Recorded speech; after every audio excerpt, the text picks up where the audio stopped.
یانەی نەفتی شاری بەغداد لە هەولێرەوە ئامادەکاری بە وەرزی نوێی خولی ئەستێرەکانی عێراق دەکات. تیپەکە زیاتر لە 20 ڕۆژە دەستی بە ئامادەکاری کردووە. ئێستاش لە قۆناغی دووەمی ئامادەکاریە لە نێو کەمپێکی مەشق و ڕاهێنانە لە شاری هەولێر و چەند دیاریەکی دۆستانش بەرامبەر یانەکانی دیکەی خولەکە ئەنجام دەدات. بسم الله الرحمن الرحیم. ألف الحمد لله وشكرا عن بدينا تدريباتنا قبل سپاس بخوا زیاتر لە 20 ڕۆژە دەستمان بە ئامادەکاری کردووە. ئێستاش لە نێو ئەم کەمپە مەشقیەی هەولێرین و بەیانیان و ئێواران مەشق دەکەین. ئامانز لێ بەرزکردنەوەی لایەنی جەستەیی و تواناکان و هونەری یارزانانە، هەروەها دروستکردنی هەماهەنگی لە نێوان یارزانان چونکە زۆربیان نوێن.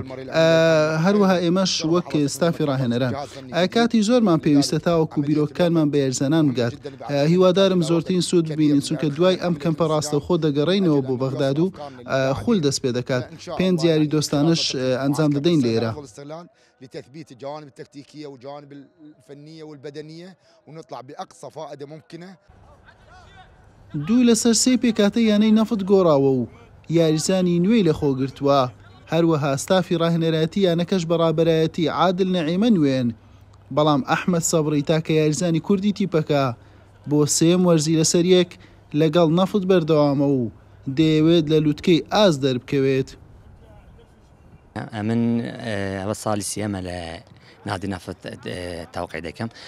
خاستە ئەو ساڵی گریبەسیم تەواو بووە من فەردیت یعنی لە نەفت بمینەوە لەبەر زۆر خاڵی زۆر مهم هەبوو و ئینشاڵڵا ینی لۆ هاتنەی ماسکەر لە هەولێر نادی نەفت نادێکی گەورەیە، نادێکی زۆر باشە و ئینشاڵڵا ئەم ساڵەژی تەموحەکی باشتریان هەیە و ئەم ساڵە دەوری عێراقی زۆر قورسە بەڕاستی. ئێمە فەردیت ینی بینە هەولێر کەمپی مەشق و ڕاهێنان لێرە بدانین. ئەوە ڕۆژی دووەمە، ئینشاڵڵا 10 ڕۆژ ترژی لە لێرە دەبین.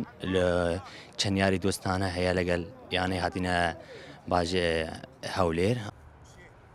یانەی نەفت بەردەوام لە بەرزترین خولی عێراق تیپێکی بەهێز و ڕکابەر دەرکەوتووە.